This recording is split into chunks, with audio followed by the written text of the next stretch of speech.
Hello and welcome to this edition of Atlantic Council Front Page. I'm Fred Kemp, I'm President and CEO of the Atlantic Council.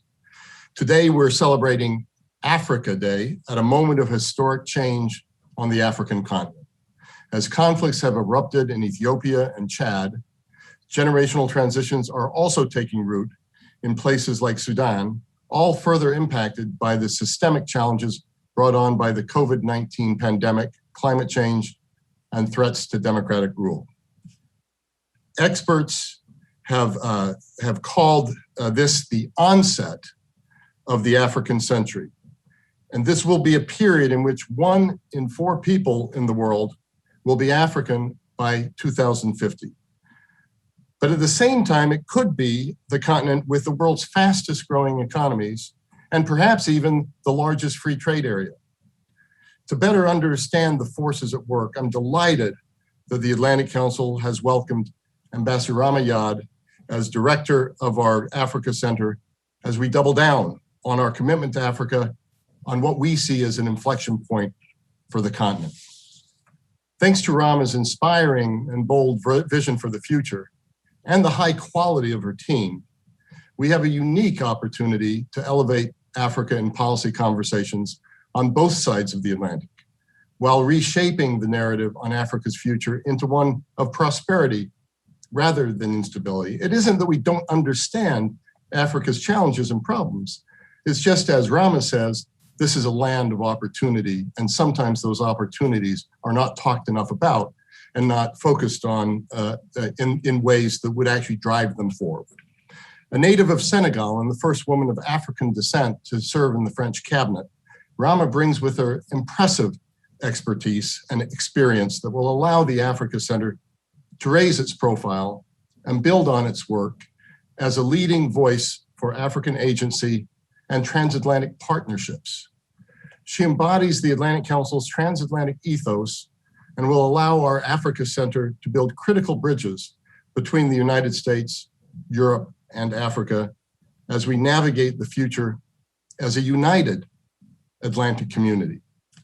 As we work toward that future, I'm delighted to welcome to the Atlantic Council one of the United States' most distinguished diplomats, Ambassador Linda Thomas-Greenfield, U.S. Representative to the United Nations.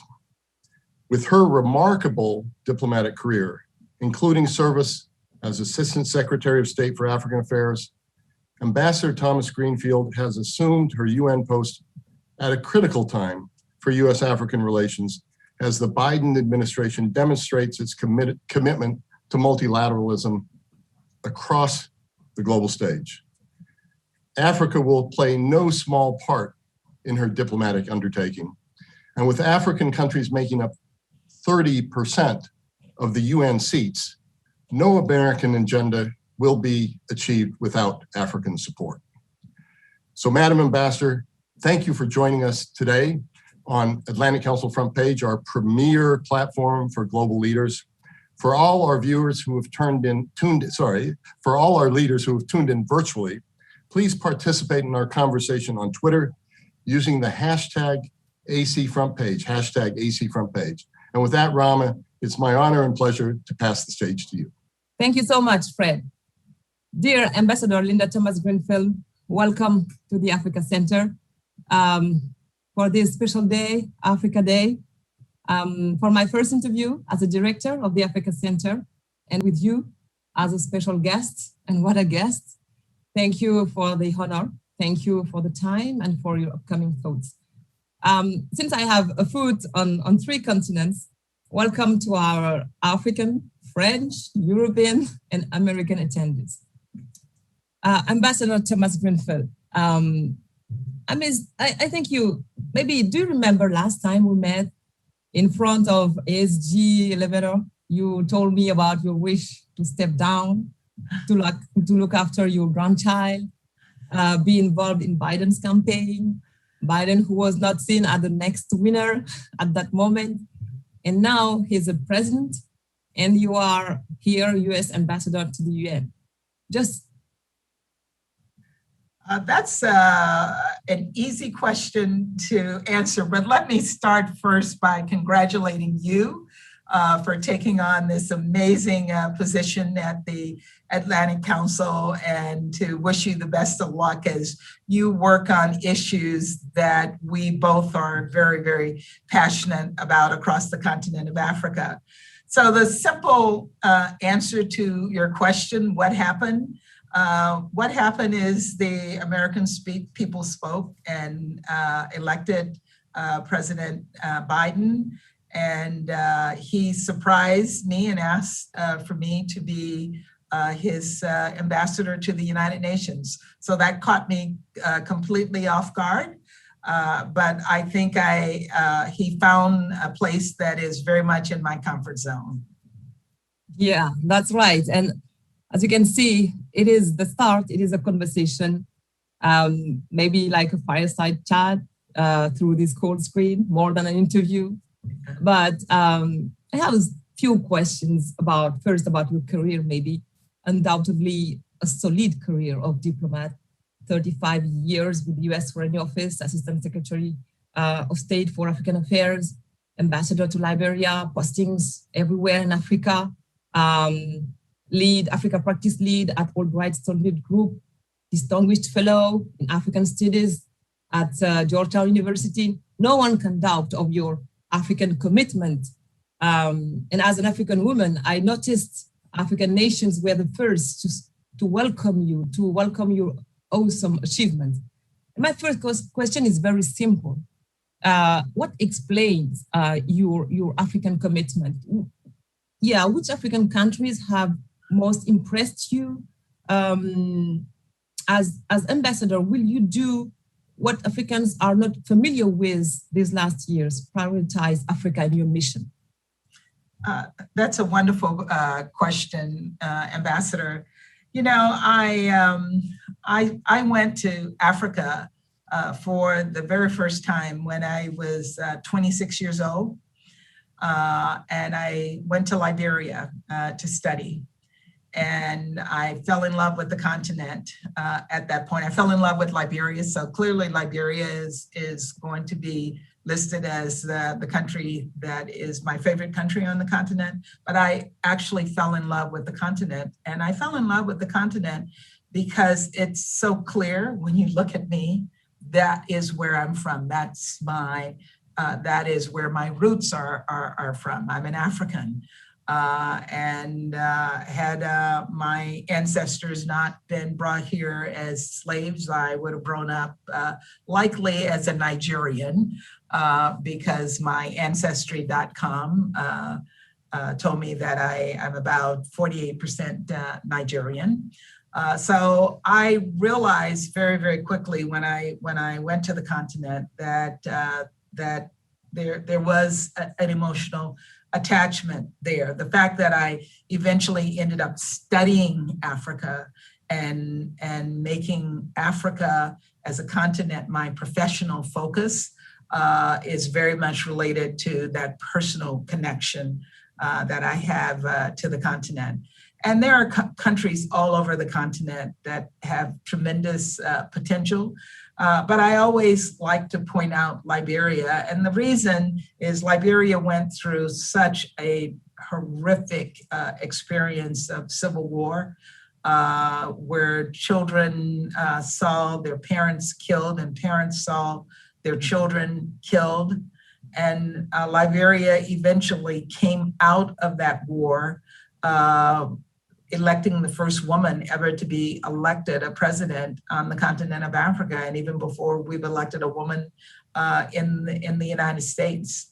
And she came with a firm commitment to helping Liberia become normal again and helping children find a future that was not marred by the sound of gunfire.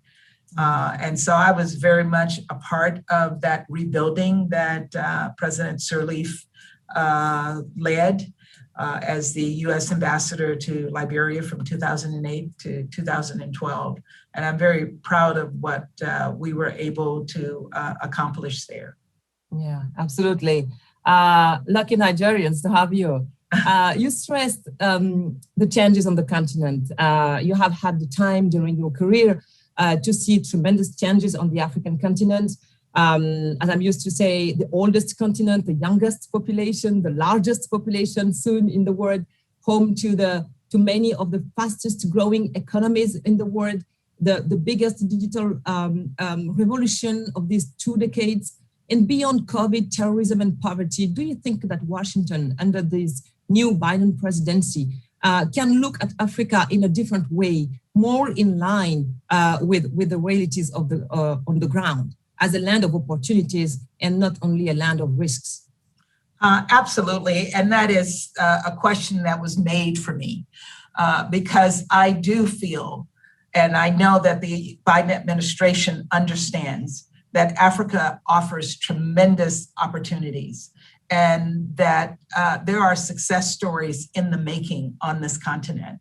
And there are resources on this continent that are yet to be tapped and used for the population. So while I am not going to ignore the challenges, we know what those challenges are.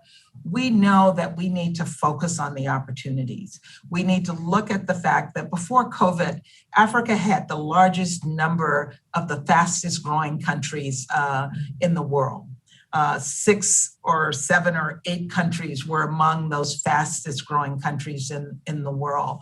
We know that in order for those countries to come back, that they need to diversify their economies, they need to rebuild their capacity, and they need to harness the extraordinary opportunity that their youth provide for them, being the youngest continent in terms of the median age on the continent being around 19 years old. So there are opportunities in terms of promoting and encouraging and mentoring that young population. And as we move into this next decade on the continent of Africa, those resources that we see on the continent can be used to build this continent into a place that we can all be proud of being a part of. Yes, of course. And what strikes me most these last days, years, Ambassador, is I often have the feeling that Western countries regard Africa as an interesting land through Chinese eyes. But as you just told us, Africa is interesting, is strategic. Chinese are not Chinese. But yes, we cannot ignore the challenges. And among those challenges, there is the matter of democracy. An Afrobarometer survey across 34 countries found that 68% of Africans think democracy is the best system of government.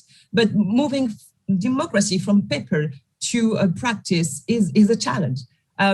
What should the US be doing to support that majority of Africans who wish to see democracy take hold? And this question that is asked by many Africans, after the insurrection at the Capitol, how can the US credibly raise this challenge to Africans, but also for the rest of the world? Well, we strongly believe, and Africans have affirmed that democracy is the best way forward for the continent of Africa. It allows people to go to the polls and express their views and vote for the person that they think can lead them into a life of prosperity. And Africans know that. What is lacking sometimes, to be very frank with you, is leadership. Leadership that is committed to the people. And that's something that's a work in progress across the continent. As for the events that took place on January 6th, it was heartbreaking for all of us to see that attack on our capital, that attack on our democracy and on our values. But what we also saw that very same day, we saw our institutions stand strong. We saw our Congress come back into the chambers and finish the work that they'd started on the same day that they started that work. And so it shows that strong institutions can stand against any attack, and our institutions stood strong on that day. And that's what Africans need to take from the experience that happened in the United States. What happened shows that our country is not perfect. We showed our imperfections for the entire world to see, but we also showed our strength to the entire world. And we showed our ability, our resilience to stand up against those kinds of attacks. Yeah, the democracy is not only the leader, but the institution as well, and everything held. That's a lesson, yeah. There is one country that is, it's heartbreaking for me to mention that country, because it's not simple. It's Ethiopia, Tigray, a country where democracy is being challenged right now. And there has been a strong US rhetoric on Tigray. My question is, what about the policy? Can you tell us about your understanding of the situation on the ground, as well as the allegations of atrocities and continued denial of humanitarian access? You know, we're truly saddened and horrified by the situation in Ethiopia as we speak. Ethiopia was seen as a country that was on the rise. It was a country that many countries were trying to emulate. It was among those fastest growing countries on the continent of Africa, and the new president, the new prime minister, was seen as one of those new generation of leaders that would help the country move forward. So the situation in Tigray was extraordinarily disappointing to have that situation happen in Ethiopia at this time. As far as US policy is concerned, I think I can clearly say and hopefully leave this audience understanding that what we have been doing in Ethiopia is not just rhetoric. We have been engaged diplomatically and aggressively diplomatically. The president sent his own emissary to meet with the prime minister.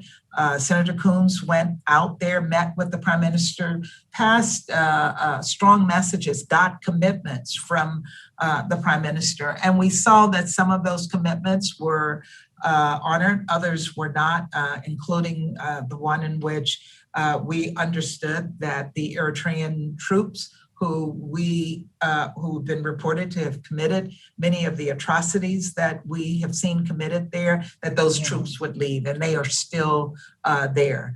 The Secretary of State has appointed a special envoy for the Horn, whose primary focus is to work on the situation in Ethiopia. He just left the region. He met with the prime minister. He visited Eritrea.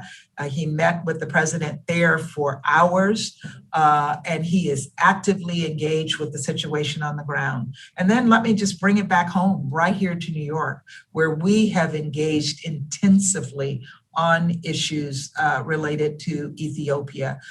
We have brought the issue to the council. I regret that the council has not yet had an open meeting on Ethiopia, but we have engaged on the issue, and we were able to get out a statement on the situation, so that at least without an open meeting statement, let the people of Ethiopia, who are the victims of the horrific human rights violations, know that the international community had not forgotten them. Thank you, Ambassador. You know, when President Biden said that America is back in the world, it is a challenging word. About policy, it's not always a guarantee. Let's take the example of peacekeeping operations, UN peacekeeping operations. Let's take the example of the DRC, the Democratic Republic of Congo, and the MONUSCO. Not a single day, Ambassador, without Congolese populations of the Eastern DRC protesting, asking that the MONUSCO peacekeepers leave their country. People continue to be killed. Why this part of the country of this important country, the DRC, has been suffering so much 30 years, despite the 20-year presence of the most important US peacekeeping crew. And even despite Dr. Mukwege's Nobel Prize. Mm-hmm. You know, it's interesting you raised DRC. I was just discussing that internally with my staff today to say we need to focus as the U.S. Perm Rep more attention on what is happening in the Democratic Republic of Congo. And it is my intention to focus some of my effort and my voice on the situation there. We need to have a better understanding of what is happening as it relates to the peacekeeping operation there and how we can ensure that that operation is more effective in addressing the needs of the people, particularly as it relates to providing protection to the population there. And we need to have more discussions with leadership in the country to impress upon them the importance of how they should address the needs of the people of the DRC. DRC is an extraordinarily wealthy country, and you rarely hear people use the word wealthy when we describe DRC, but it is extraordinarily wealthy. It has an abundance of natural resources. Those natural resources are actually fueling the conflict because they're not being harnessed for the needs of the people, for building the country. See the movie Wakanda, I think this is DRC. And I know it was an imaginary story, but imagine a DRC where the resources that are available there are being used to build the country, are being used to educate the people, are being used to provide healthcare and services for the people of DRC, and we would have a Wakanda in the making. And there's no reason DRC can't achieve that. They have to make sure those resources that are there are being used for the people of DRC and not being used by those who want to fuel war. Exactly, exactly. Ambassador, we have just 5 minutes left, but before coming to the African American diaspora and its link with the African continent, what is very important to me and to you, I'm sure, I just would like to ask you a last question about the international affairs, and particularly the question of the democratization of multilateral institutions. You were talking about the African leadership. Maybe the solution of African problems could be African solutions. African nations are 30% of UN voices and no permanent seat at the Security Council. They will be, we said that, they will be the largest population soon. What do you think of a permanent seat on the UN Security Council for an African country? Which country, African countries should occupy it? Nigeria, South Africa, maybe Senegal, why not? A French-speaking country.